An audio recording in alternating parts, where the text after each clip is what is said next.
रामधन नाम का एक पुराना व्यापारी था जो अपनी व्यापारी समझ के कारण दोनों हाथों से कमा रहा था। उसको कोई भी टक्कर नहीं दे सकता था। वो दूर दूर से अनाज लाकर उसे शहर में बेचता था। उसे बहुत सा लाभ होता था। वो अपनी इस कामयाबी से बहुत खुश था, इसलिए उसने सोचा व्यापार बढ़ाना चाहिए और उसने पड़ोसी राज्य में जाकर व्यापार करने की सोची। दूसरे राज्य जाने के रास्ते का मानचित्र देखा गया जिसमें साफ साफ था कि रास्ते में एक बहुत बड़ा मरुस्थल है। खबरों के अनुसार उस स्थान पर कई लुटेरे भी हैं। लेकिन बूढ़ा व्यापारी कई सपने देख चुका था। उस पर दूसरे राज्य में जाकर धन कमाने की इच्छा प्रबल थी। उसने अपने कई किसान साथियों को लेकर प्रस्थान करने की ठान ली। बैलगाड़ियां तैयार की और उस पर अनाज लादा। इतना सारा माल था जैसे कोई राजा की शाही सवारी हो। बूढ़े रामधन की टोली में कई लोग थे जिसमें जवान युवक भी थे और वृद्ध अनुभवी लोग जो बरसों से रामधन के साथ काम कर रहे थे। जवानों के अनुसार अगर इस टोली का नेतृत्व कोई नव युवक करता तो अच्छा होता, क्योंकि यह वृद्ध रामधन तो धीरे धीरे जाएगा और पता नहीं उस मरुस्थल में क्या क्या देखना पड़ेगा। तब कुछ नौजवानों ने मिलकर अपनी अलग टोली बना ली और स्वयं का माल ले जाकर दूसरे राज्य में जाकर व्यापार करने की ठानी। रामधन को उसके चहेते लोगों ने इस बात की सूचना दी। तब रामधन ने कोई गंभीर प्रतिक्रिया नहीं दिखाई। उसने कहा, भाई, सबको अपना फैसला लेने का हक है। अगर वो मेरे इस काम को छोड़ अपना शुरू करना चाहते हैं तो मुझे कोई आपत्ति नहीं है, और भी जो उनके साथ जाना चाहता हो जा सकता है। अब दो अलग व्यापारियों की टोली बन चुकी थी, जिसमें एक का नेतृत्व वृद्ध रामधन कर रहे थे और दूसरे का नेतृत्व नवयुवक गणपत कर रहे थे। दोनों की टोली में वृद्ध एवं नौजवान दोनों सवार थे। सफर शुरू हुआ। रामधन और गणपत अपनी अपनी टोली लेकर चल पड़े। थोड़ी दूर सब साथ साथ ही चल रहे थे कि जवानों की टोली तेजी से आगे निकल पड़ी और रामधन और उनके साथी पीछे रह गए। रामधन की टोली के नौजवान इस धीमी गति से बिल्कुल खुश नहीं थे और बार बार रामधन को कोस रहे थे। कहते कि वो नौजवानों की टोली तो कब की नगर की सीमा लांघ चुकी होगी और कुछ ही दिनों में मरुस्थल भी पार कर लेगी और हम सभी इस बूढ़े के कारण भूखे मर जाएंगे। धीरे धीरे रामधन की टोली नगर की सीमा पार करके मरुस्थल के समीप पहुंच जाती है। तब रामधन सभी से कहते हैं, यह मरुस्थल बहुत लंबा है और इसमें दूर दूर तक पानी की एक बूंद भी नहीं मिलेगी, इसलिए जितना हो सके पानी भर लो। और सबसे अहम, यह मरुस्थल लुटेरे और डाकुओं से भरा हुआ है, इसलिए हमें यहाँ का सफर बिना रुके करना होगा। साथ ही हर समय चौकन्ना रहना होगा। उन्हें मरुस्थल के पहले तक बहुत से पानी के गड्ढे मिल जाते हैं जिससे वे बहुत सारा पानी संग्रह कर लेते हैं।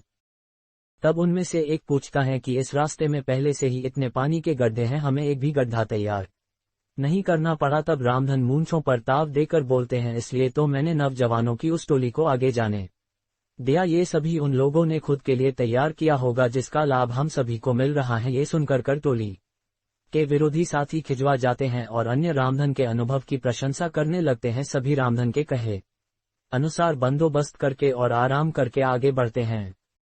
आगे बढ़ते हुए रामधन सभी को आगाह कर देता है कि अब हम सभी मरुस्थल में प्रवेश करने वाले हैं, जहां ना तो पानी मिलेगा, ना खाने को फल और ना ही ठहरने का स्थान, और यह बहुत लंबा भी है, हमें कई दिन भी लग सकते हैं। सभी रामधन की बात में हामी मिलाते हुए उसके पीछे हो लेते हैं। अब वे सभी मरुस्थल में प्रवेश कर चुके थे, जहां बहुत ज्यादा गर्मी थी, जैसे अलाव लिए चल रहे हो। आगे चलते चलते उन्हें सामने से कुछ लोग आते दिखाई देते हैं। वे सभी रामधन को प्रणाम करते हैं और हाल चाल पूछते हैं।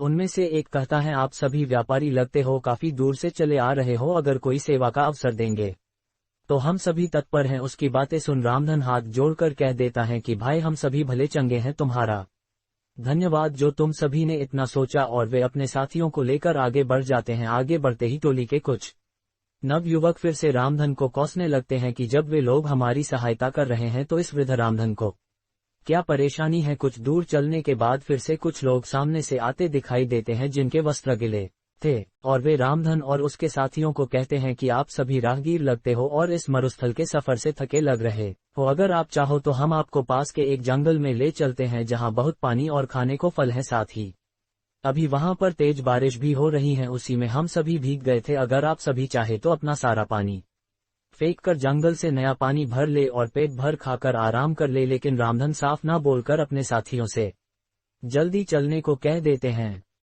अब टोली के कई नौजवानों को रामधन पर बहुत गुस्सा आता है और वे उसके समीप आकर अपना सारा गुस्सा निकाल देते हैं और पूछते हैं कि क्यों वे उन भले लोगों की बात नहीं सुन रहे और क्यों हम सभी पर जुल्म कर रहे हैं। तब रामधन मुस्कुराते हुए कहते हैं कि वे सभी लुटेरे हैं और हमसे अपना पानी फिकवा कर हमें निसहाय करके लूट लेना चाहते हैं और हमें यही मरने छोड़ देना चाहते हैं। तब वे नवयुवक गुस्से में दांत पिसते हुए कहते हैं कि सेठ जी तुम्हें ऐसा क्यों लगता है। तब रामधन कहते हैं कि तुम खुद देखो इस मरुस्थल में कितनी गर्मी है, क्या यहाँ आसपास कोई जंगल हो भी सकता है। यहाँ की भूमि इतनी सूखी है कि दूर दूर तक बारिश न होने का संकेत देती है। यहाँ एक परिंदे का घोंसला तक नहीं तो फल फूल कैसे हो सकते हैं। और जरा निगाह उठाकर ऊपर देखो, दूर दूर तक कोई बारिश के बादल नहीं है, ना ही हवा में बारिश की ठंडक है, ना ही गीली मिट्टी की खुशबू। तो कैसे उन लोगों की बातों पर यकीन किया जा सकता है। मेरी बात मानो, कुछ भी हो जाए अपना पानी मत फेंकना और ना ही कहीं भी रुकना। कुछ देर आगे चलने के बाद उन्हें रास्ते में कई नरकंकाल और टूटी फूटी बैलगाड़ी मिलती हैं। वे सभी कंकाल गणपत की टोली के लोगों के थे, उनमें से एक भी नहीं बचा था। उनकी ऐसी दशा देख सभी रोने लगते हैं, क्योंकि वे सभी उन्हीं के साथी थे। तब रामधन कहते हैं कि जरूर इन लोगों ने तुम्हारे जैसे ही इन लुटेरों को अपना साथी समझा होगा और इसका परिणाम ये हुआ आज उन्हें अपने जीवन से हाथ धोना पड़ा। रामधन सभी को ढाढ़स बंधाते हुए कहते हैं हम सभी को भी यहाँ से जल्दी निकलना होगा, क्योंकि वे सभी लुटेरे अभी भी हमारे पीछे हैं। प्रार्थना करो कि हम सभी सही सलामत यहाँ से निकल जाए।